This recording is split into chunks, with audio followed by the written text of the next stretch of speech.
Welcome to the tutorial on how to bake down our tiling textures. I'm going to use the wall texture that we've created as an example.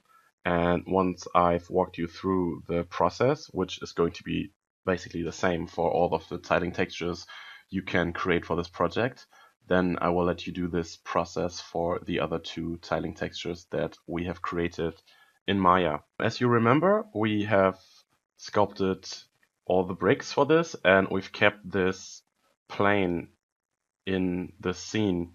And this plane basically helps us later to define the area where our texture is going to be rendered on, because most of the rendering of the tiling texture we will do in ZBrush actually, because this is a 2D image and we just need a render from the top view. And in order to do this, we have to make the bricks tile over the plane. In order to make this tile correctly and more efficiently, we have to lower the poly count, because many machines cannot handle a very high poly count, and if I'm going to duplicate the bricks a couple of times, I'll quickly go over 25 million polygons, and my machine will not handle this. So in order to make it a bit easier on your computer, we're going into Z plugin and start the decimation master. In here, I'm going to first need to pre-process our models. So I'm going to do this. This is going very automatically, so we wait until this is done. Once this is done, and for me this took a few minutes, we can use the decimation master, and we're going to reduce the mesh to something like a very low number. Let's say 1%. Let's see how this looks. And I'm decimating current. I'm not touching the square because I want to keep it. I hit decimate current, and as you can see, nothing happened except that the poly count is reduced to 1% of what the total was. And what it did is it takes the mesh and it tries to keep all the detail, silhouettes, and all that information on the mesh by just shifting the polys around and of course reducing the number of them. This can't really be used in a game, but for us as just rendering out a texture is really good enough. And with a low number of polygons, we can now copy this around, and it's a lot easier on performance. Okay, so what we're going to do now is we're going to duplicate our tiling bricks, and then I go into deformation, and we're going to offset our mesh. And I don't know why, but for me the number that works is 165. So you type in 100 and then 65, because the offset tool only works until number 100. Of course, we also want this to tile into the y-axis, so I'm going to merge these together. Merge down. Duplicate my bricks. And then I'm going to do the same in the z-axis by only highlighting the z up here. Doing the same, 100, and then adding 65. Okay, now I need to merge this into one piece. And then I'm going to take my plane and I'm going to move it a bit more inwards. So let's do something like this, so it covers the whole area with bricks. And I did click transparent so I know what the plane is doing below my bricks. Just checking that this is below the bricks, which it is. And now we can bake the bricks onto the plane by rendering an image. What I'm going to do for this is I'm going into my documents and I'll change the size of my viewport. So I'm turning off the proportions so that I can scale my document into 1K texture. Hit resize, and then I'm drawing my model inside again. Okay, then when I'm happy, but I think this is upside down. Yep, I think this was the right setting. I'm going to hide my bricks. So I isolate my plane, and with this I'm going to hit F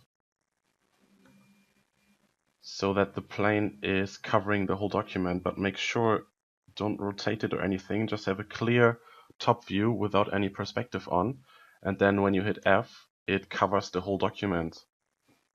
And this is the area in which we're having the bricks that are going to tile, and from this we can make our renders.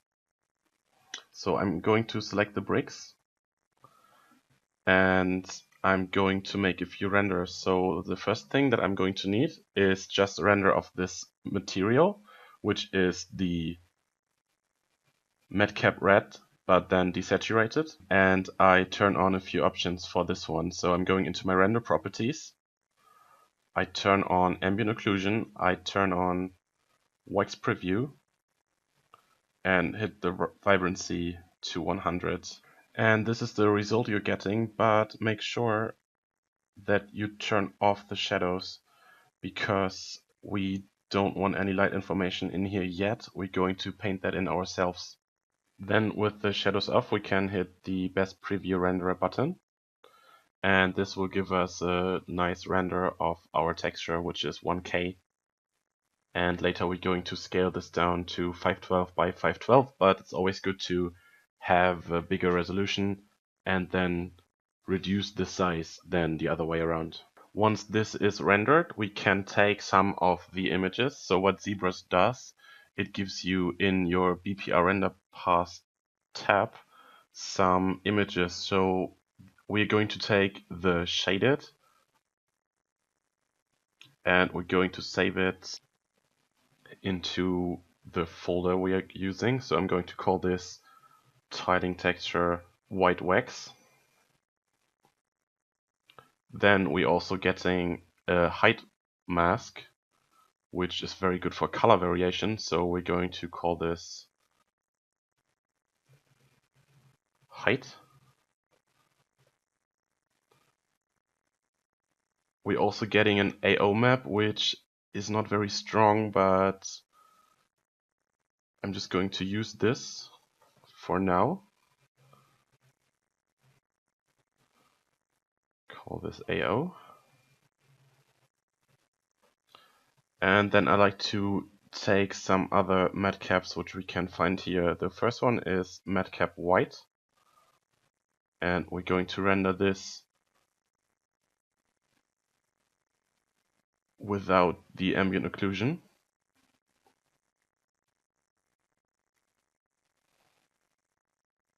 And this gives like a very flat render, but it gives you nice dark areas that we can use to multiply and get some more detail out of the texture onto our 2D tiling texture. So I'm going into render path again, and I'm going to call this just white. Then I'm going to take madcap white cavity, and as the name suggests, this is also pretty good for the cavities in our texture.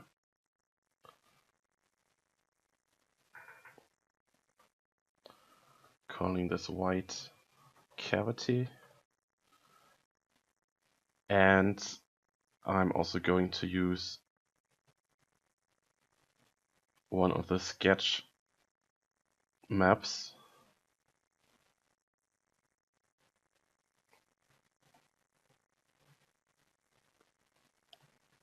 I think I'm going for this one. Let's see how this looks.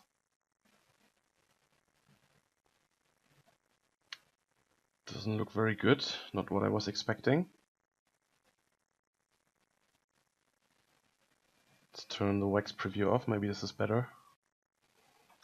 No, this is too bright.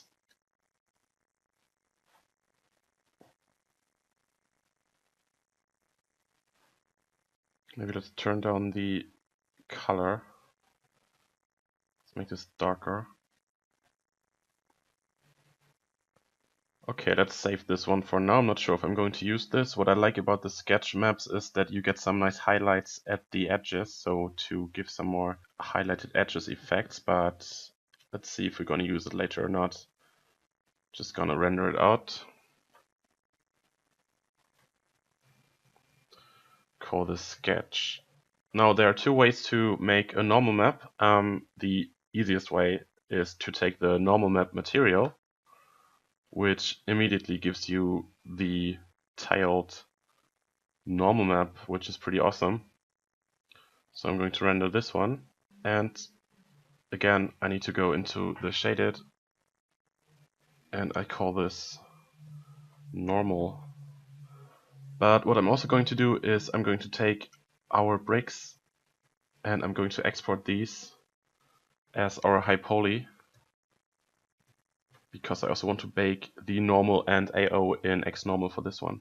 Okay, and this concludes the work that we have to do in ZBrush. Now we're going into XNormal and bake the AO and normal map.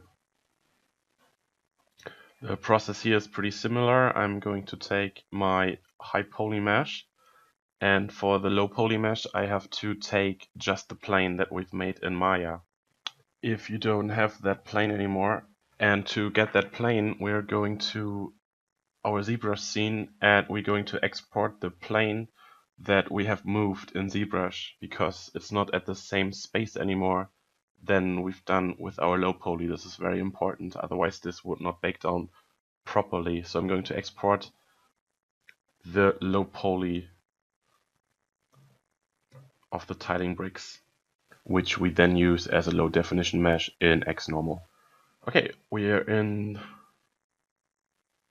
1K mode. I'm going to do normal map and ambient occlusion map at the same time. This time, find me the right folder.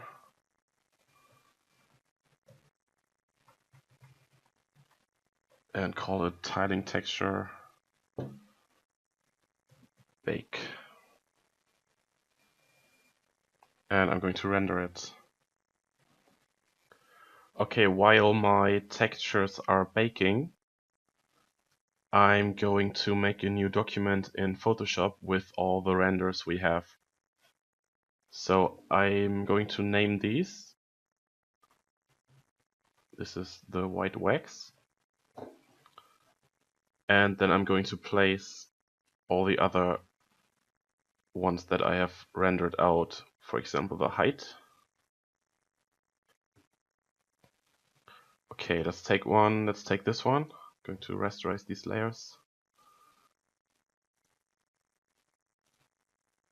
Let's check if they are tileable.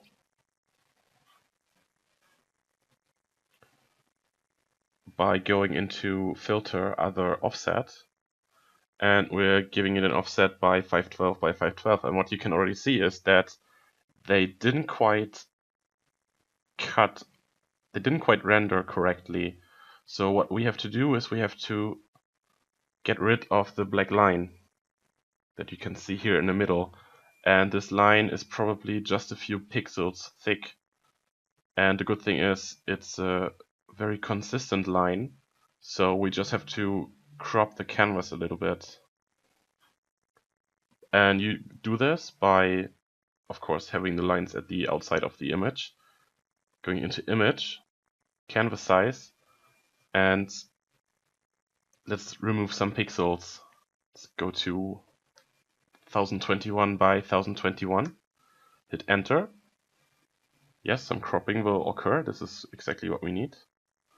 And then before you're going to use the offset again, make sure you crop the image so that everything that is outside of the canvas is gone. So we hit the crop button, hit enter, and then we're going to offset our map again, and as you can see the border is gone and the textures tile correctly.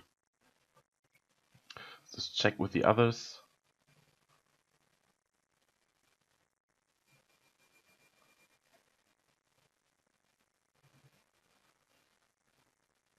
And this seems to work.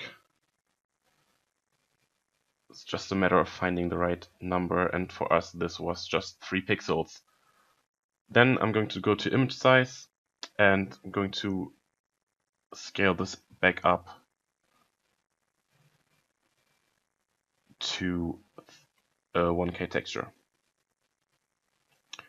Okay, now my normal map is baked out, so I'm going to also place this here. Bake normals. This is my normal map. Let's see if XNormal did a better job. And yep, there's no border, so this is nice. And lastly, I'm going to import the baked ambient occlusion map.